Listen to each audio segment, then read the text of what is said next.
Beri kemuliaan buat Tuhan. Haleluya. Haleluya. Kami memuji Engkau. Kami menyembah Engkau Tuhan. Kami mau memberi yang terbaik dari setiap penyembahan kami Tuhan. Dari setiap pujian. Dari hati yang kami siapkan. Terima kasih Tuhan. Haleluya. Yang terbaik Tuhan. Yang terbaik dari hati kami Tuhan. Yang terbaik dari hati kami Tuhan. Kuduskan kami semua Tuhan. Pagi hari ini adalah hari-Mu Tuhan. Hari yang Kau berkenan untuk memberikan kepada kami. Untuk datang beribadah kepada Tuhan. Tuhan, pagi hari ini kami mau beribadah dengan cara dan sikap kami Tuhan. Yang memberi yang terbaik buat-Mu. Kami tahu kami datang kepada-Mu Tuhan. Raja di atas segala raja. Tuhan, hari ini kami siap untuk menjadi favorit-Mu Tuhan. Kami persiapkan hidup kami.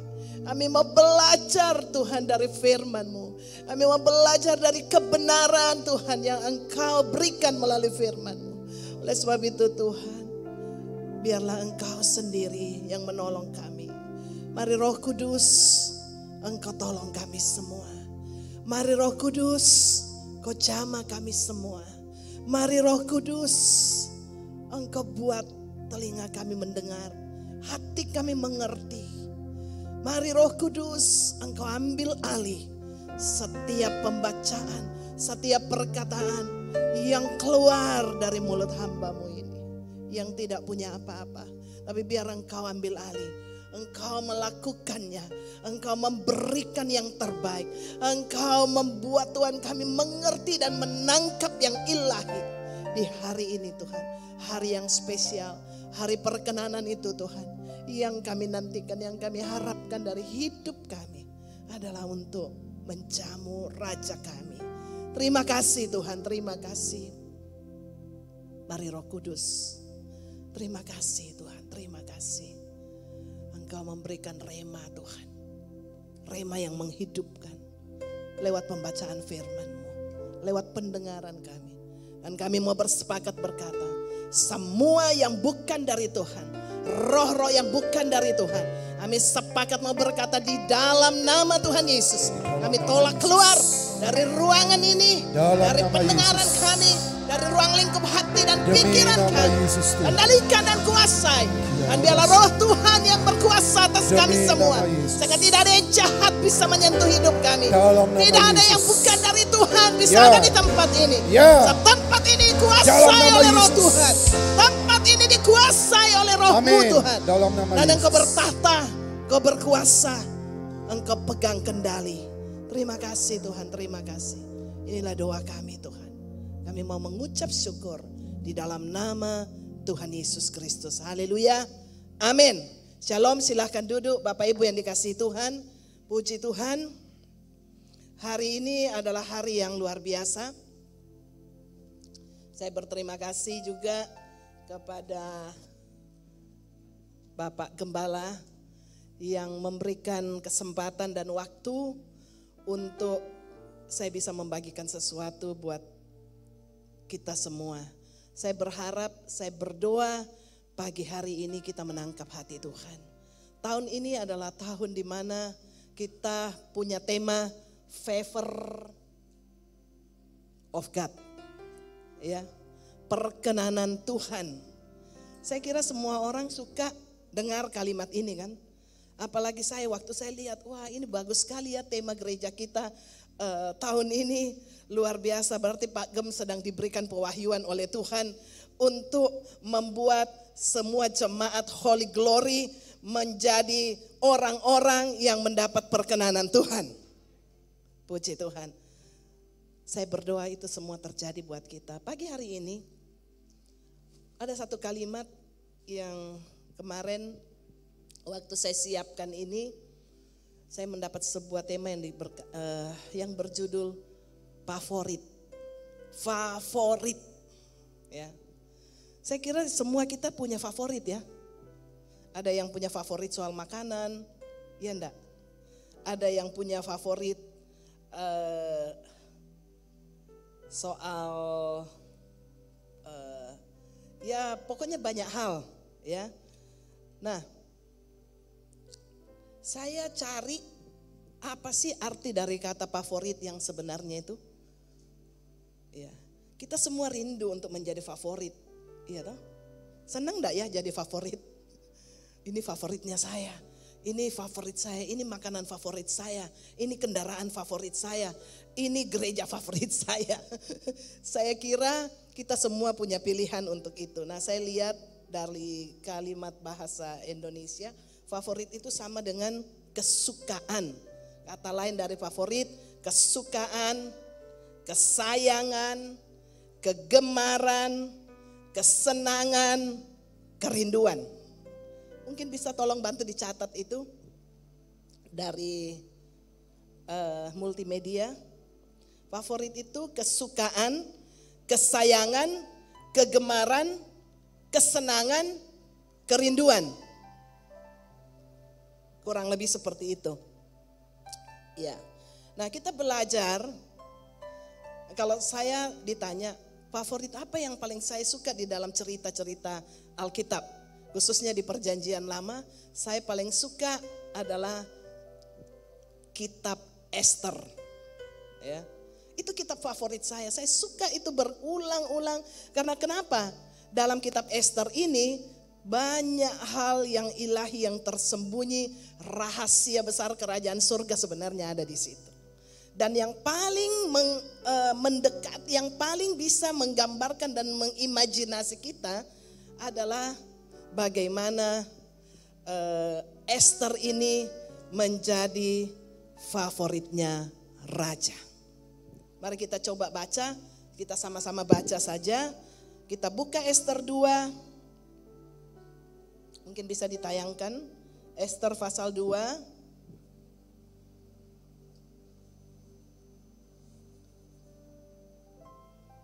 Mungkin kita semua saya bisa cerita sedikit bahwa kisah tentang Ester ini ada satu waktu, Ester ini adalah seorang yang sudah anak yatim piatu yang dipelihara oleh Mordekai, adalah sepupunya dia, dan kemudian karena jarak yang cukup jauh usia, memang Mordekai jauh lebih tua. Nah, kemudian dia diangkat anak dan dipelihara, dan waktu itu mereka masuk di dalam sebuah pembuangan karena ada penjajahan untuk orang Israel itu, bangsa Yehuda, bangsa Israel harus masuk dalam pembuangan yang dikuasai oleh Babilonia pada waktu itu. Nah, Ester ini ikut diangkut ke tempat itu.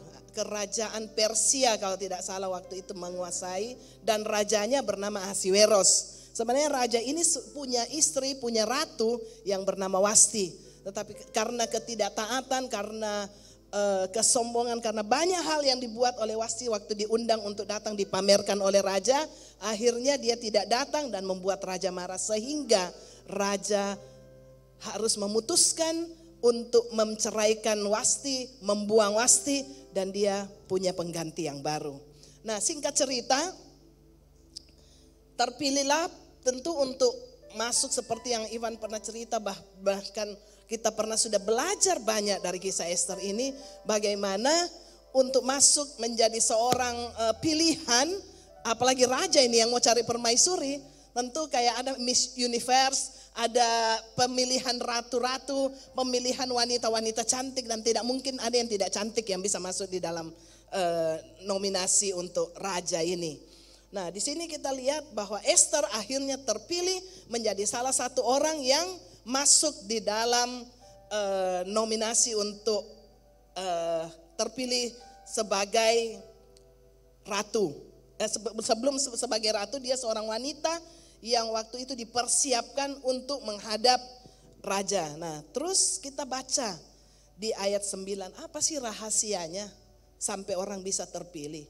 Tentu kan kalau orang terpilih pasti kan selalu ada yang bisa, yang sesuatu yang hebat, yang lebih di dalam dirinya untuk dia bisa menjadi pilihan. Mari kita baca di ayat 9. Ayat 9 bilang begini, maka gadis itu sangat baik pada pemandangannya dan menimbulkan kasih sayangnya. Sehingga Hegai segera memberikan wangi-wangian dan pelabur kepadanya. Dan 7 orang dayang-dayang yang terpilih dari isi istana raja. Kemudian memindahkan dia dengan dayang-dayangnya ke bagian yang terbaik di dalam balai perempuan. Ya.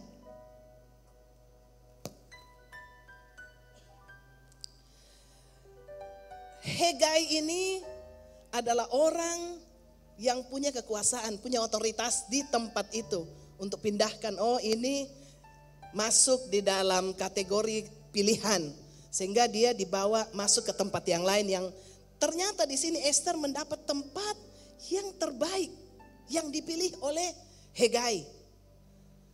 Nah, saya perhatikan di sini ya. Kenapa sampai Esther itu bisa mendapat tempat yang terbaik? Esther itu bisa punya sesuatu yang spesial. Ternyata Esther ini adalah orang yang bisa menimbulkan kasih sayang. Paham maksudnya menimbulkan kasih sayang? Pernah enggak kita lihat seorang anak misalnya, kok tiba-tiba anak ini menarik ya. Anak ini menyenangkan ya. Anak ini kok bisa bikin kita jatuh hati. Pernah enggak Bapak Ibu mengalami itu? Di rumah deh. Misalnya kita punya anak 5, 6. Pasti ada di antara salah satu anak itu yang punya sesuatu yang berbeda di antara saudara-saudaranya yang lain. Betul apa tidak?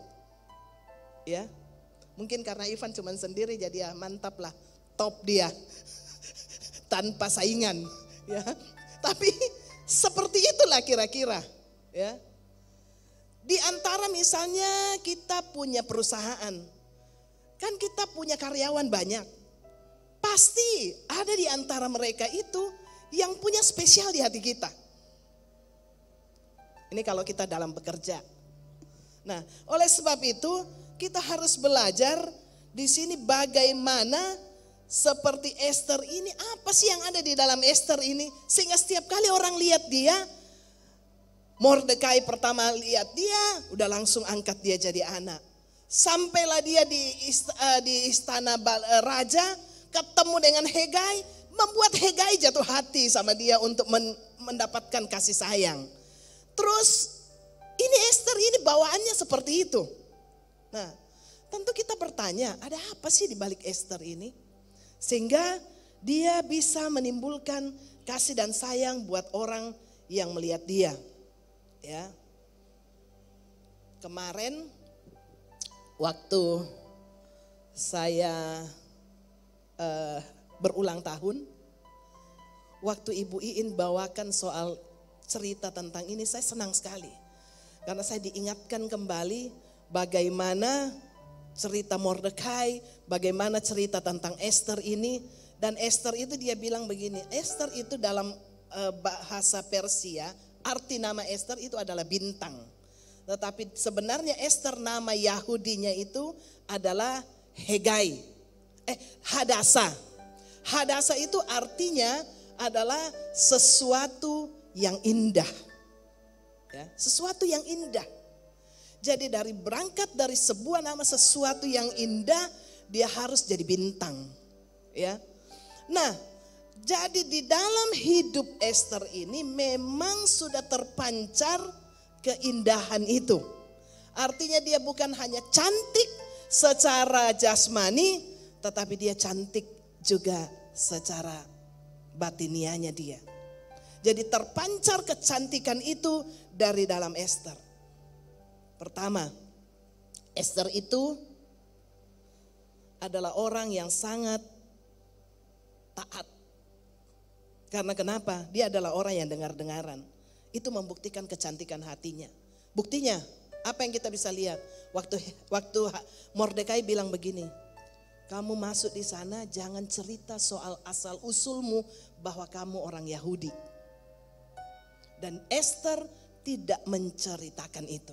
Kalau kita baca cerita ini, Esther tidak pernah menceritakan tentang asal usulnya.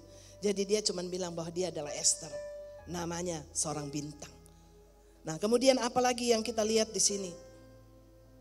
Di ayat yang ke-15. Mari kita baca di ayat yang ke-15. Esther pasal 2 ayat yang ke-15. Ketika Esther anak Abihail, yaitu saudara ayah Mordekai yang mengangkat Esther sebagai anak, mendapat giliran masuk untuk menghadap raja, maka ia tidak menghendaki suatu apapun selain yang dianjurkan oleh Hegai, sida-sida raja, penjaga para perempuan. Maka Esther dapat menimbulkan kasih sayang pada semua orang yang melihatnya.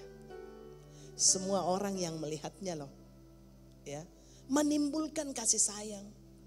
Dia dengar-dengaran.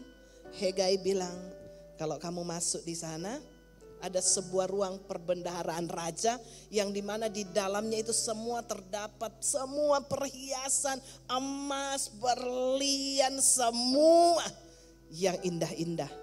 Dan itu bebas untuk diambil kalau kamu mau.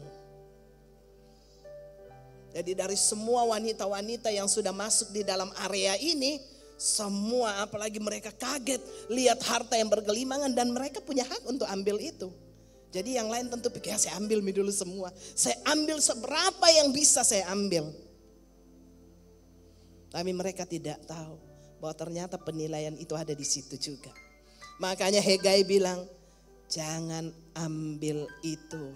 Dan Esther tidak menghendaki suatu apapun. Dia tidak ambil itu. Kenapa? Karena disitulah ujiannya. Bukankah kita manusia seringkali ujiannya di situ? Ujian yang paling sulit untuk kita tangkal, yang paling sulit untuk kita lawan adalah harta, kekayaan, uang. Jadi kalau mau uji orang itu tidak usah jauh-jauh, pakai uang saja. Seorang yang bisa dengan tulus, seorang yang tadinya kerjanya baik, seorang yang tadinya tidak tertarik dengan itu, tetapi mungkin pada waktu dikasih cuman 100 juta dia masih tidak bergeming. Tapi begitu ada uang di hadapan itu 1 miliar, dia sudah mulai bergoyang sedikit. Ditambah dengan 10M lagi di depan mata. Ketahanan itu tergantung di dalamnya kita. Seberapa banyak kita bisa bertahan untuk menghadapi itu.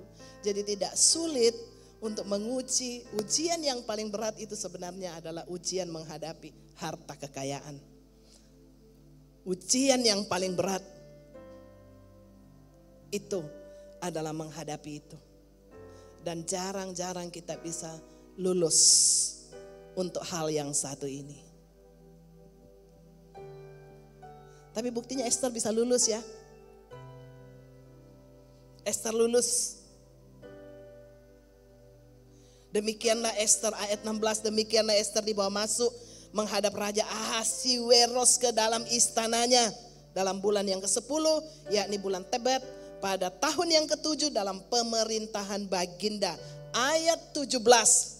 Coba lihat di sini. Maka Esther dikasihi oleh Baginda lebih daripada semua perempuan lain, dan ia beroleh sayang dan kasih Baginda lebih daripada semua anak darah lain, sehingga Baginda mengenakan mahkota kerajaan di atas kepalanya dan mengangkat dia menjadi ratu ganti Wasti. Kemudian diadakanlah oleh Baginda suatu perjamuan bagi semua pembesar dan pegawainya, yakni perjamuan karena Esther. Dan Baginda menitahkan kebebasan pajak bagi daerah-daerah serta mengaruniakan anugerah sebagaimana layak bagi raja.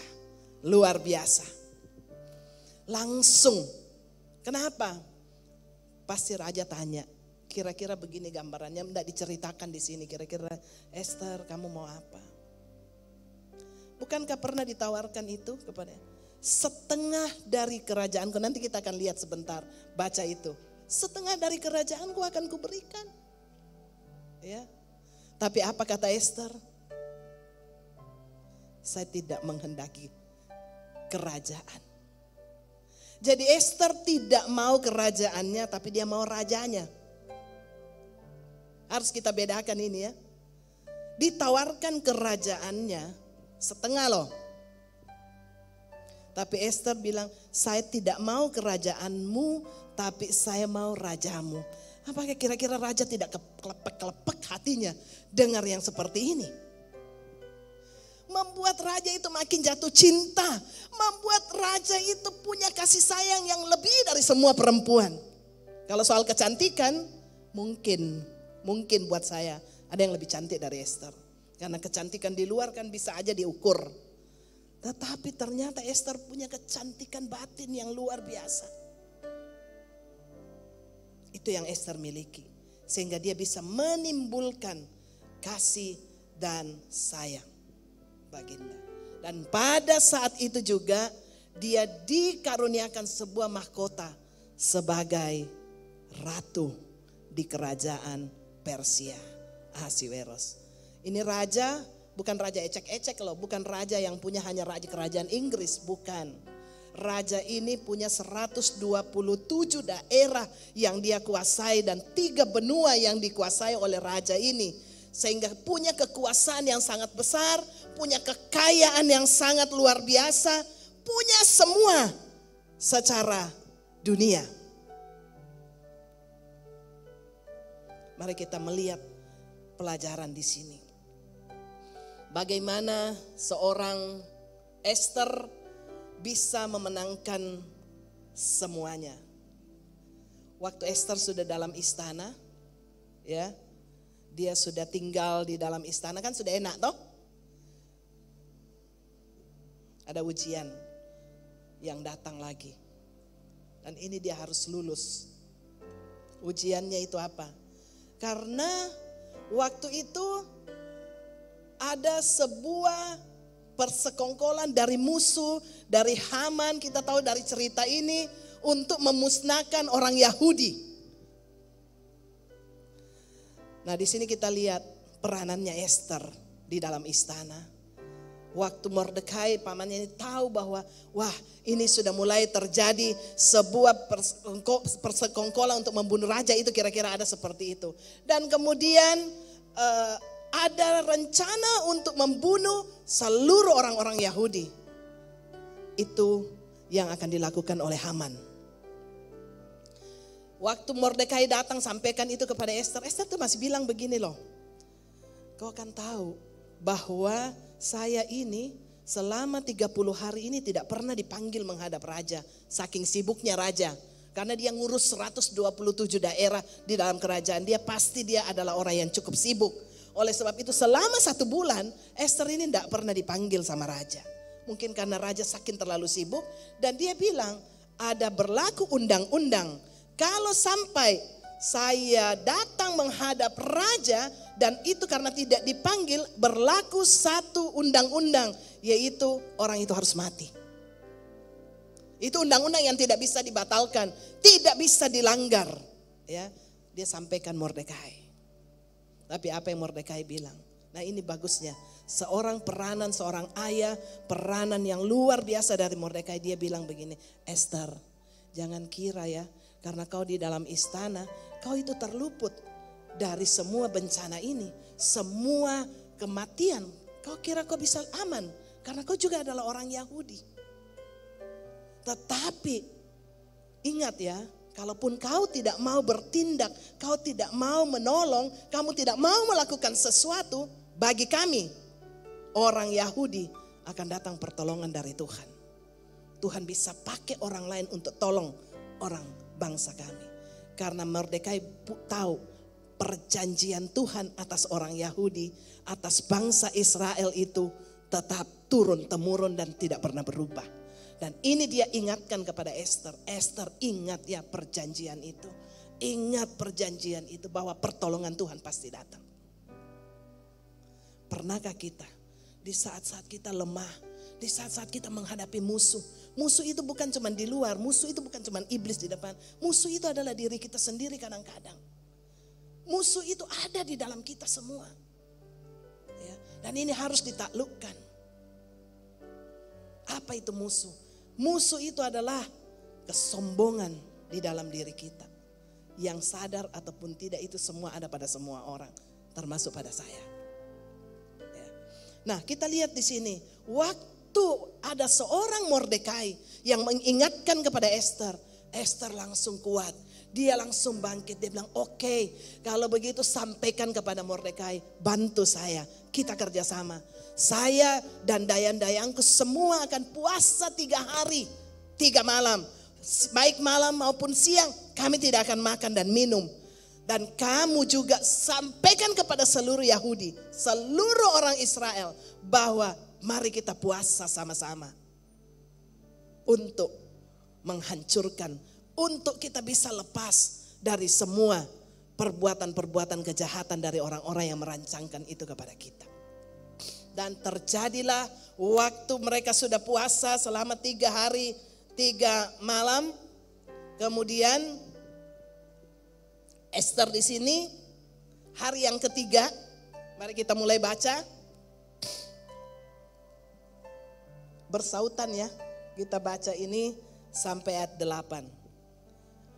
Esther pasal 5, Esther menghadap raja. Saya akan baca ayat pertama, Bapak Ibu semua baca ayat yang kedua. Supaya kita bisa mengikuti cerita ini dengan baik. Ini cerita yang sangat luar biasa karena hampir happy ending ini. Ya. Pada hari yang ketiga, Esther mengenakan pakaian ratu. Lalu berdirilah ia di pelataran dalam istana raja. Tepat di depan istana raja. Raja bersemayam di atas tahta kerajaan di dalam istana, berhadapan dengan pintu istana itu.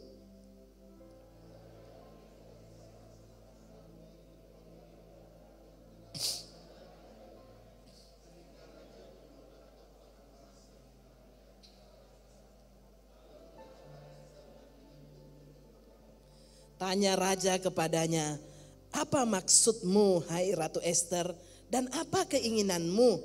Sampai setengah kerajaan sekalipun akan diberikan kepadamu.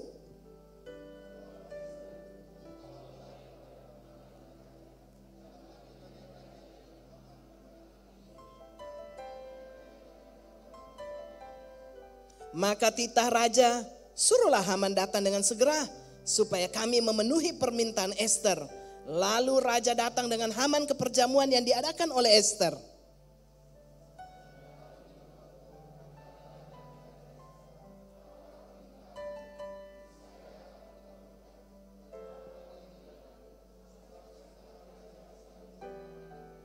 Maka jawab Esther, permintaan dan keinginan hamba ialah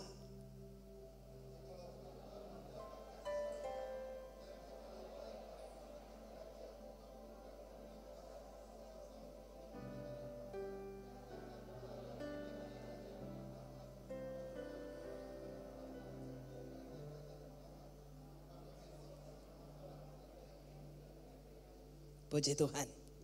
Jadi ini waktu Esther sudah mulai menghadap raja setelah puasa 3 hari 3 malam. Dia mulai datang. Apa yang dia kenakan? Dia datang dengan mengenakan jubah, mengenakan pakaian ratu.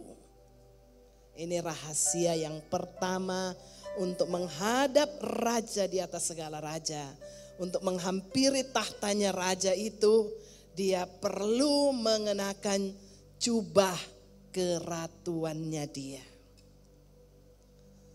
Apa arti daripada jubah? Jubah itu melambangkan semua perbuatan-perbuatan kita. Dia mengenakan sebuah jubah kerajaan. Kan tidak mungkin dia datang pakai daster tidur. Kan tidak mungkin dia ujuk-ujuk hampir habis puasa, habis tidak makan dalam keadaan lemah, dalam keadaan mungkin dia lapar dan kemudian belum ini. Dia harus menghadap raja, tidak. Dia mempersiapkan, dia berhias. Dia berhiaskan diri. Tahu untuk kita menghadap, kita harus berhiaskan kekudusan. Berhiaskan kekudusan. Dia datang dengan sebuah pakaian yang sangat cantik, yang sangat menawan, dan raja tahu sekali bahwa yang datang ini adalah ratuku. Yang datang ini adalah ratuku. Tentu ada sesuatu yang penting. Tidak dengan begitu saja ujuk-ujuk datang dan kemudian cuma mau minta apa? Mau minta sesuatu yang tidak sangat penting. Jadi Esther tahu dalam ketepatan dia ini. Dan waktu raja tanya dia, permintaanmu apa? Esther bilang begini, dia punya bahasa. Ingat, bahasa itu penting sekali. Ya, jadi kita harus belajar bahasa ratu. Sebab bahasa itu seringkali orang tersinggung itu kan karena kata-kata. Seringkali orang salah paham itu karena kata-kata. Dia bilang, oh tidak, maksudku baik tapi saya salah ngomong. Ya, jadi harus diselaraskan kata-kata yang dengan yang keluar dengan maksud. Jadi ini kalau tidak dimengerti sangat berbahaya.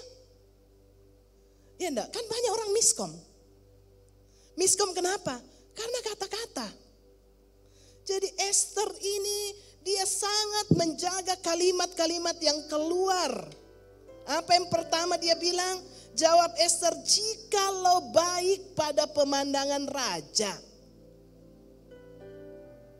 Jikalau baik, jikalau engkau berkenan, jikalau. Dia kan tidak bilang, raja saya ini ada musuh, waduh raja harus tolong saya. Aku ini istrimu, ratumu. Tidak. Jadi kita harus tahu. Untuk dapat menjadi seorang favorit raja, itu ada protokolnya. Itu ada aturannya. Di mana dia punya sikap, dia punya bahasa, dia punya pakaian yang dia pakai. Itu semua harus sama dengan seleranya raja. Kalau tidak sama dengan selera raja, pasti raja tidak akan terpikat. Ya. Jikalau baik pada pemandangan raja, datanglah kiranya raja dengan Haman. Jadi salah satu cara Esther melakukan tindakan untuk menghancurkan musuh adalah mengundang musuh itu pun datang di perjamuan. Jadi dia bilang, raja, kau datang sama Haman.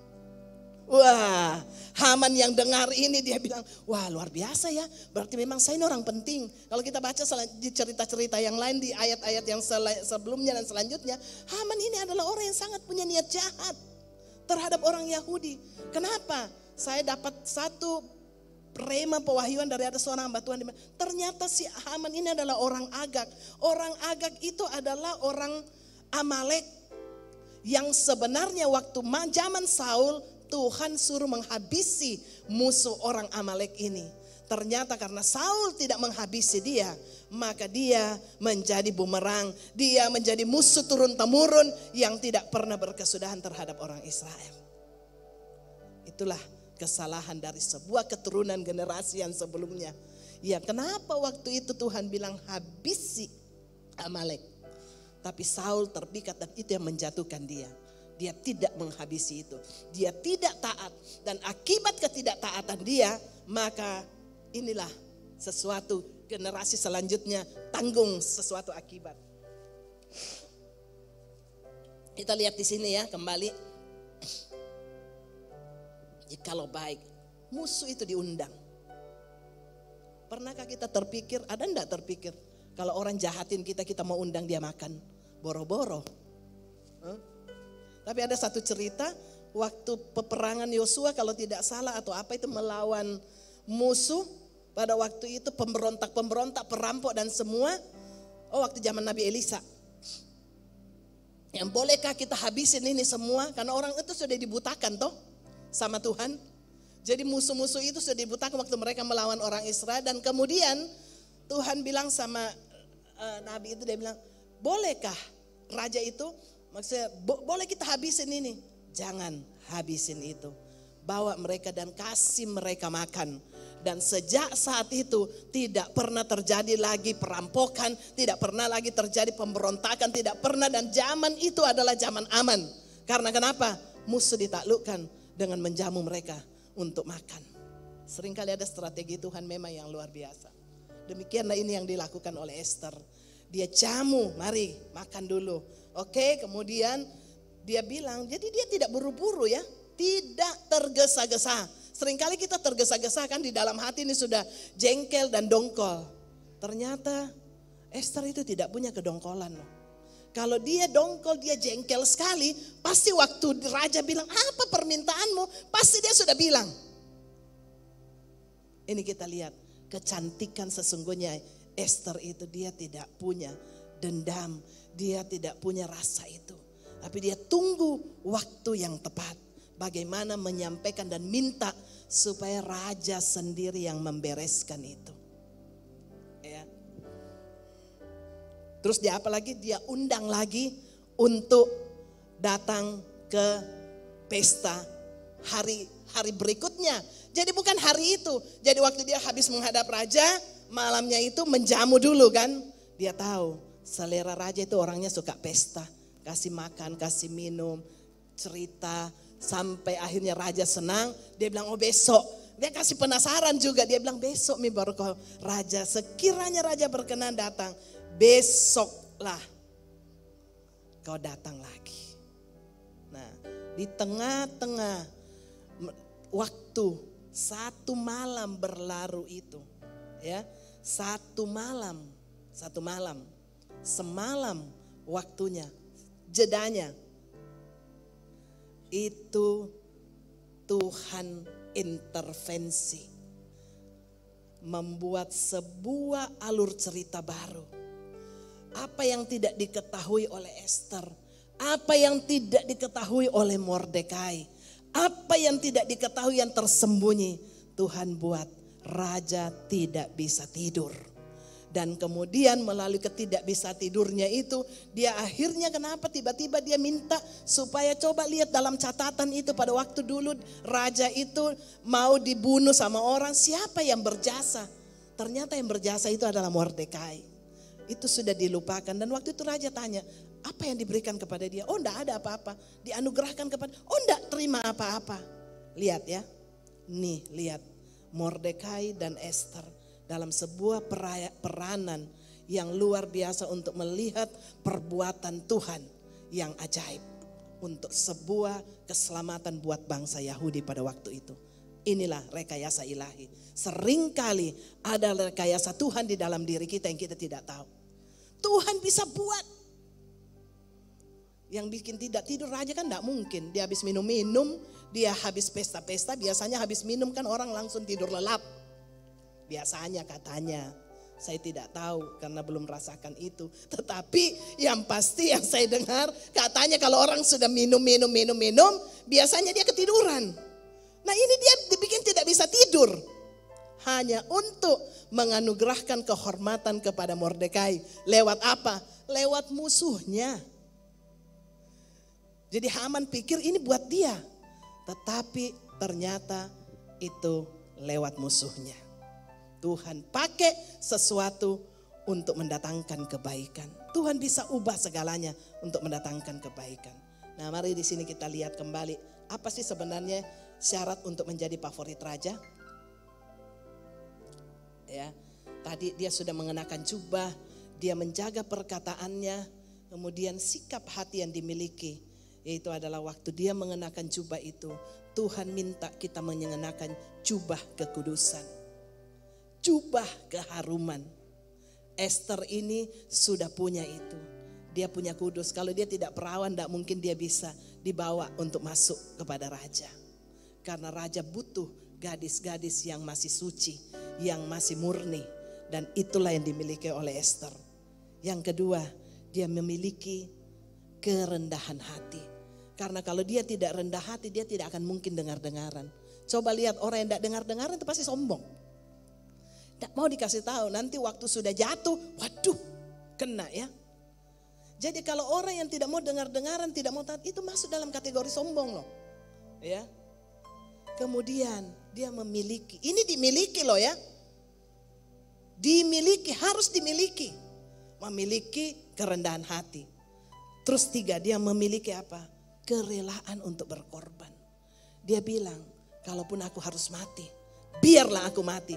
Karena dia tahu undang-undangnya seperti itu. Dan dia memiliki apa? Ketaatan dan kesetiaan. Dia punya kesetiaan untuk menanti raja. Untuk panggil dia. Dia menanti dengan taat, dengan kesetiaan. Jadi kalau kita punya musuh, serahkan kepada raja di atas segala raja. Adakah kita bisa menjadi seorang favorit raja? Kita harus memiliki kerendahan hati. Kita harus memiliki kesetiaan. Kita punya jubah kekudusan yang kita harus lakukan. Karena siapa yang hidup di dalam daging, kalau di dalam kita masih ada yang bau. Bau itu apa? Bau kesombongan, bau iri hati, bau kedengkian. Bau-bau itu semua tertulis di dalam Galatia 5 ayat 22 kalau tidak salah ya. Mungkin bisa kita lihat sebentar. Jadi kalau kita mau jadi favorit raja, kita harus penuh dengan keharuman. Keharuman itu kita harus bilang, Tuhan cabut semua kesombonganku. Cabut kedengkian di hatiku, cabut iri hati, cabut kenajisanku. Cabut amarah, cabut kepentingan diri sendiri, roh pemecah. Mari kita belajar dari semua ini. Waktu itu tercabut dari hidup kita, maka yang ilahi itu muncul. Itu adalah buah roh, itu kasih, sukacita. Ayat 20, ayat selanjutnya. Dimulai dari kasih. Dan kalau kita terima kasih yang dari Tuhan itu, kasih itu yang menutupi banyak kesalahan. Kasih akan menghasilkan sukacita, akan menghasilkan damai sejahtera, akan menghasilkan kesabaran dari diri kita, akan menghasilkan kemurahan hati dan kebaikan dan kesetiaan. Dimulai dari kasih dan ditutup dengan kesetiaan. Semua itu kita membutuhkan kesetiaan. Untuk menjadi favorit raja, kita harus bisa membawa hati kita. Kita bisa membuat supaya raja itu betul-betul terpikat. Bayangkan semua diabaikan. Hanya untuk, kenapa? Lihat tatapan matanya. Waktu kita mulai menatap Tuhan, ini aku. Saya suka bilang, Tuhan, ini Hepsibamu. Orang yang engkau berkenan. Kalau perkenanan Tuhan ada kepada kita, semua masalah apapun pasti bisa dibereskan. Kalau perkenanan Tuhan itu turun atas kita, tidak ada satu yang jahat bisa menyentuh kita. Karena kita ada dalam perlindungan Tuhan. Kalau kita menjadi favoritnya raja, favorit Tuhan itu adalah sebuah kesukaan. Dan kita harus bisa mengerti seleranya. Kita harus bisa menjamu dia dengan hati kita.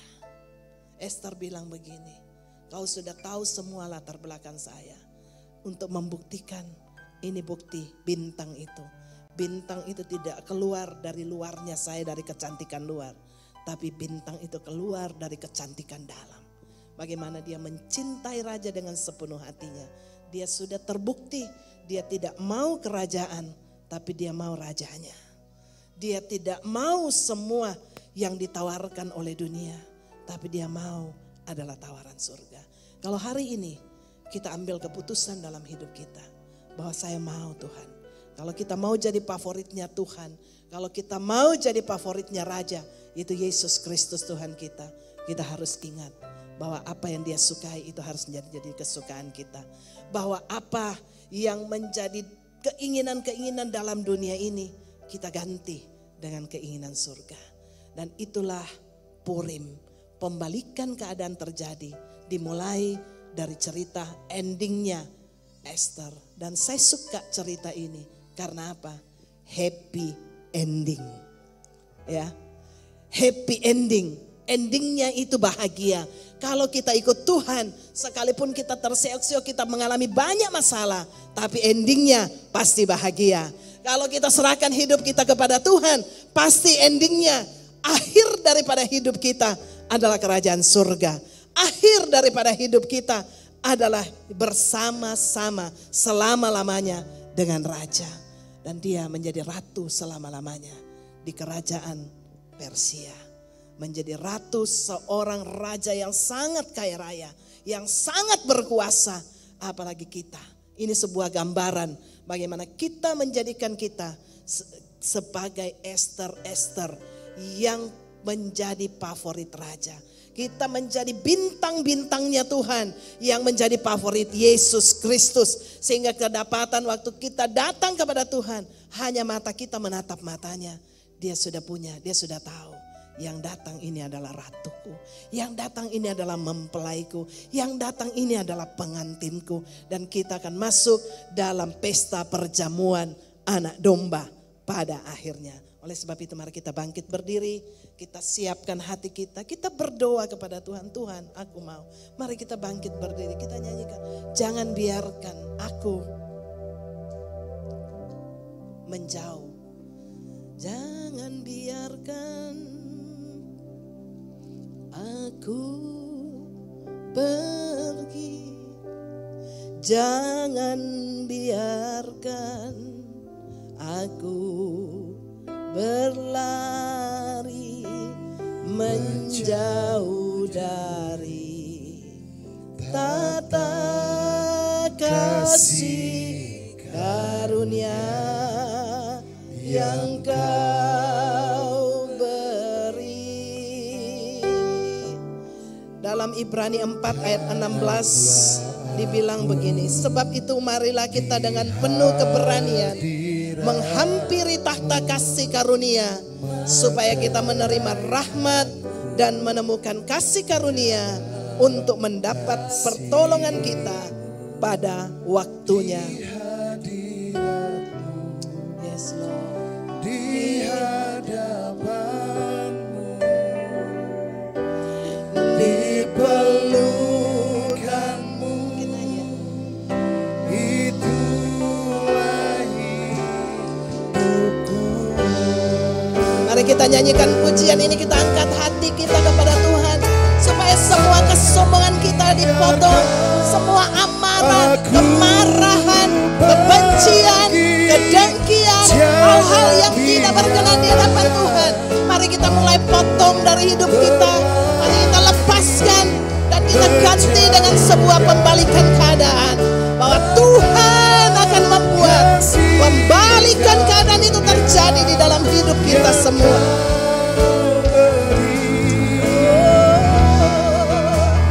Tanamlah aku di hadirat-Mu, meteraikanku dalam hati-Mu, di hadirat-Mu, di hadapan-Mu,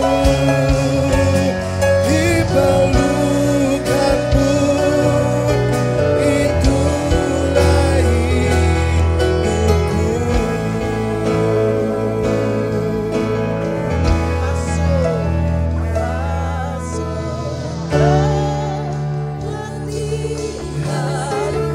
Biar ini menjadi doa kami, Tuhan.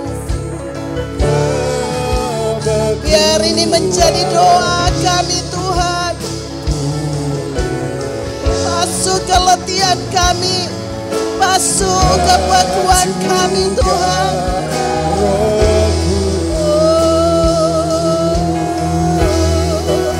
Habiskan kedaginganku, mimpimu jadi mimpiku, di hadapan tatamu ku berseru.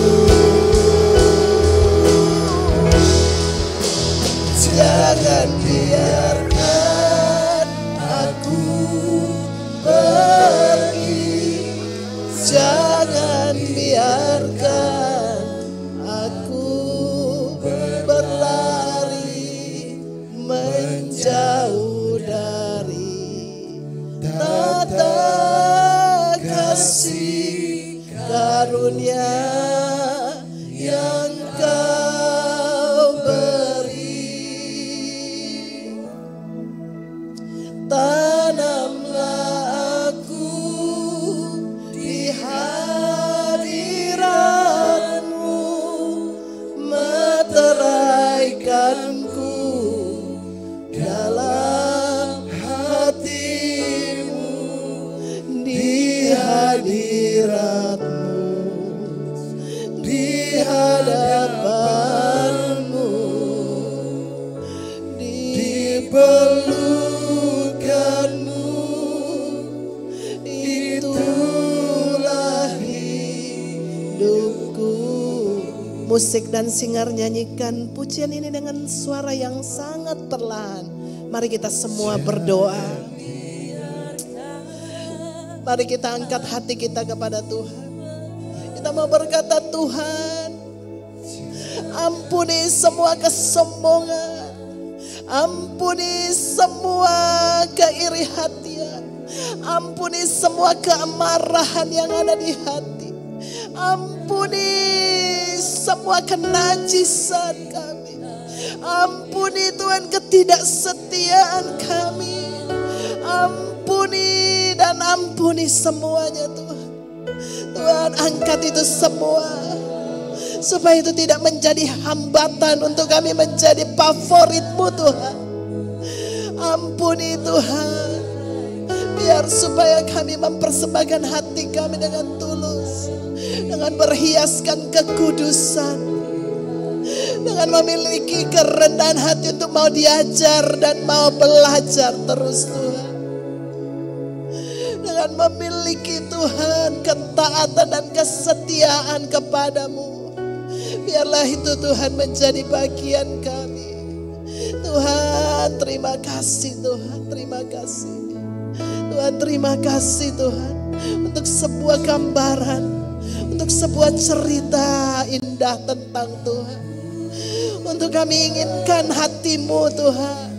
Kami tidak inginkan kerajaan. Kami bukan mengingini hanya harta semata-mata, tapi kami mengingini Engkau, mencari-Mu Tuhan.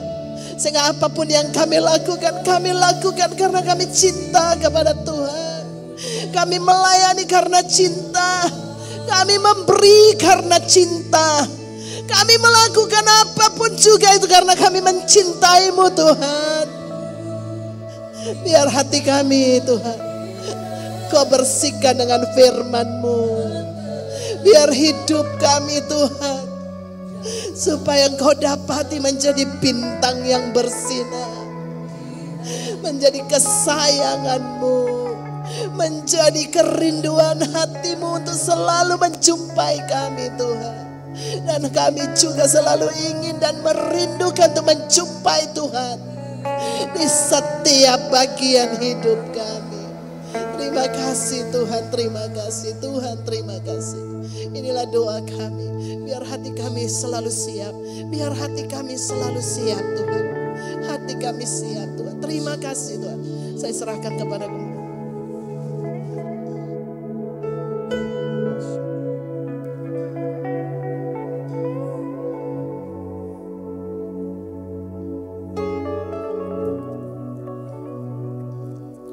Tetap dalam hadirat Tuhan. Mari angkat tubuh dan darahnya saudara.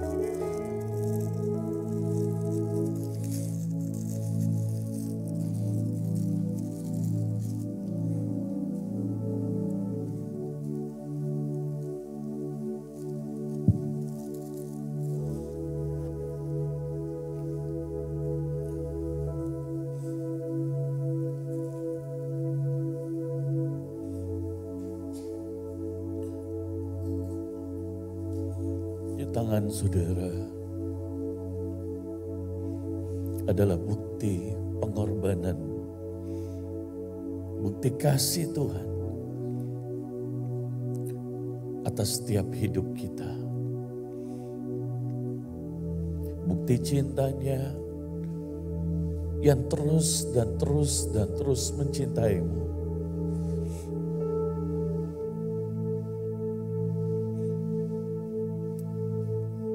bukti pengampunannya, bukti bahwa Engkau adalah favorit. Setiap kesempatan yang Tuhan beri adalah bukti bahwa Tuhan mengasihi. Seharusnya kitalah yang dihukum. Seharusnya kitalah yang harus dibuang. Tapi Dia menanggung semuanya karena Engkau adalah favoritnya. Dia tidak melihat cacatmu karena Dia sanggup untuk mengubahmu menjadi sempurna. Dia tidak menolakmu, tapi Dia mengelurkan tongkatnya, kasih karunia-Nya. Setiap kali engkau gagal, Dia datang menghampirimu dan berkata, engkau tidak akan gagal lagi. Engkau akan diberkati dan berhasil. Setiap kali engkau hendak menyerah, Dia berkata, aku beri kekuatan kepadamu. Aku yang bersamamu. Dan mari makan tubuhnya. Pengorbanan Yesus di kayu salib mengampuni setiap dosa kita. Membenarkan setiap saudara. Dan memberi Anda kekuatan untuk terus berjalan mengasihi Tuhan lebih lagi. Kami makan tubuh Kristus dalam nama Yesus.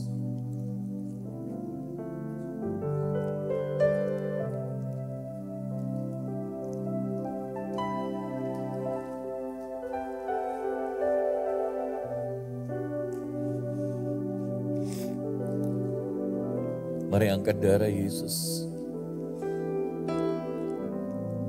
Darah yang berkuasa. Darah yang menebus setiap dosa, pelanggaran, dan sakit penyakit. Kalau ada keluarga saudara yang sakit, percayalah bahwa darah Yesus lebih berkuasa. Sanggup untuk menyembuhkan. Bahkan kalau ada orang yang sedang sakit COVID, angkat perjamuan setiap hari. Sebab kuasa darah Yesus berkuasa untuk menyembuhkan Anda dari sakit COVID. Dan di dalam nama Yesus kami minum darah Yesus dalam nama Yesus.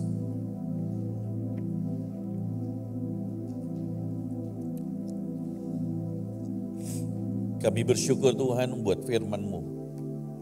Kami menjadi favorit. Dan kami belajar terus untuk menjadi favorit-Mu Tuhan. Berkati hamba-Mu Ibu Emi. Pakai terus untuk kemuliaan-Mu Tuhan. Apa yang dikerjakan, baik pelayanan, keluarga, bisnis, dimanapun, apa yang dia sentuh itu menjadi berkenan di hadapan-Mu, favorit-Mu Tuhan. Sehingga memuliakan Engkau, mencerminkan kemuliaan Tuhan, sehingga orang melihat Tuhan dalam hidupnya dan nama Yesus dipermuliakan. Tuhan memberkati kami juga sekalian, dan kami berdoa, kami ambil firman ini, dan kami mau berkata, kami mau terima menjadi favorit Tuhan, dan biar Kau bawa hidup kami terus menjadi favorit-Mu Tuhan. Dan di dalam nama Yesus kami berdoa buat bangsa kami, bangsa yang terus bersatu, tidak ada perpecahan. Kami berdoa buat kota kami, tidak ada korupsi, tidak ada bencana, tidak ada perpecahan. Tapi kami mau berkata, kota kami melembut ini berkembang menjadi kota yang memuliakan Tuhan. Di dalam nama Yesus, terima kasih Tuhan. Kami akan memberi persembahan. Mari angkat persembahan saudara, baik persepuluhan Anda dan persembahan Anda, angkat dua-duanya di hadapan Tuhan. Tahukah saudara, setiap kali kita mengangkat persembahan, saya setiap kali menulis persepuluhan, hati saya bergetar saudara. Karena itu bukti kepercayaan Tuhan. Saudara sepakat dengan saya, katakan amin. Itu bukti bahwa engkau dipercaya.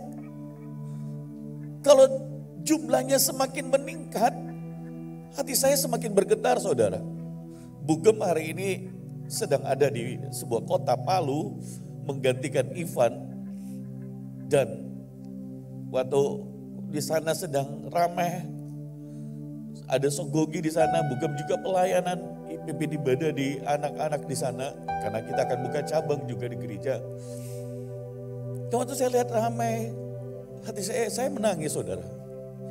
Saya berkata, Tuhan, di Palu ini sebenarnya nggak ada orang kenal kami. Tapi bisa gubernur, wali kota, wakil gubernur, kapolda dan semua datang. Memberi karangan bunga, memberi ucapan selamat. Kalau bukan Tuhan gak mungkin. Kalau bukan Tuhan gak mungkin, saudara. Dari pagi sampai malam penuh orang. Viral di sana.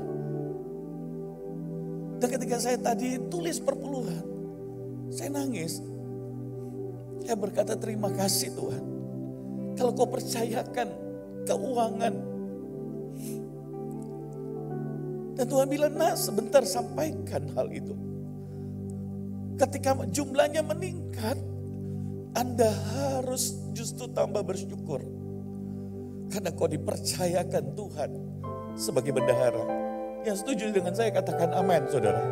Saya mau berkata ada favor Tuhan dalam hidupmu. Engkau akan semakin meningkat. Dan angkat keduanya di hadapan Tuhan. Naikkan ucapan syukurmu. Katakan terima kasih Tuhan buat berkat-Mu. Terima kasih untuk kepercayaan yang Tuhan berikan. Terima kasih kau jadikan kami bendahara dalam kerajaan surga. Terima kasih Tuhan untuk bisnis, pekerjaan, keluarga, keuangan, kesehatan. Terima kasih untuk tidak ada belalang pelahap, belalang pengering, belalang pemindah. Tetapi Tuhan justru membuka tingkap-tingkap di langit dan mencurahkan berkat-Mu pada anak-anak-Mu Tuhan. Pada favorit-favorit-Mu. Dan di dalam nama Yesus, oleh karena anugerahnya, oleh karena Yesus Kristus, kami diberkati dan kami jadi berkat bagi banyak orang. Di dalam nama Tuhan Yesus, kami memberi dengan ucapan syukur. Haleluya. Amin. Silakan duduk saudara.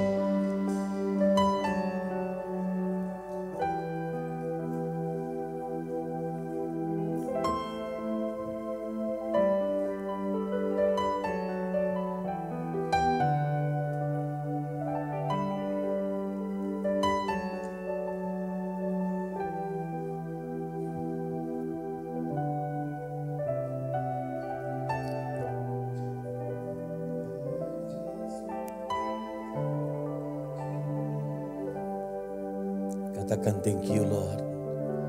Thank you Lord.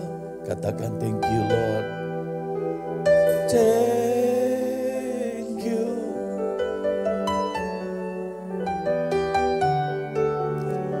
Thank you Lord. I just want to thank you. I just want to thank you, Lord. Katakan thank you, Lord. Thank you, Lord. Thank you, Lord. Thank you, Lord. Katakan thank you, Lord.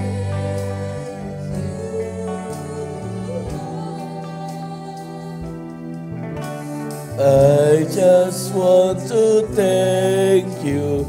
I just want to thank you, Lord. Sejauh dengan hormat mari bangkit berdiri. Angkat tanganmu di hadapan Tuhan, saudara. Katakan thank you, Lord. Terima kasih Tuhan. Terima kasih Tuhan. Terima kasih buat cintamu. Terima kasih buat pemeliharaanmu. Terima kasih Tuhan karena Engkau yang memilih kami menjadi favoritmu. Bukan karena kami layak, bukan karena kami mampu, tapi karena Engkau dan karena favorit. Biarlah hidup kami Tuhan Kau bawa semakin menyukakan hatimu, menyukakan akan semua yang kau sukai Tuhan, biar menjadi kesukaan kami. Terima kasih Tuhan, terima kasih. Terima kasih Tuhan. Di awal bulan ini kami boleh mengembalikan dengan ucapan syukur. Kami mau berkata terima kasih Tuhan. Mari angkat tangan saudara dan terimalah berkat dari surga. Sebagai warga kerajaan surga, di dalam nama Bapa, Putra, dan Roh Kudus, diberkatilah keluarga saudara, diberkatilah pelayanan saudara, diberkatilah bisnis, pekerjaan, dan studi saudara, diberkatilah keluar masukmu. Roh Tuhan yang menuntunmu, engkau diurapi oleh Tuhan. Apa yang kau perbuat Tuhan buat menjadi besar, beruntung dan berhasil, memuliakan nama Tuhan. Dan bersama keluarga kami melayani Yesus Kristus Tuhan sampai Tuhan datang. Di dalam nama Yesus, yang terima berkat Tuhan sama-sama katakan amin 3 kali. Amin, amin, amin. Selamat hari Minggu, Tuhan Yesus memberkati.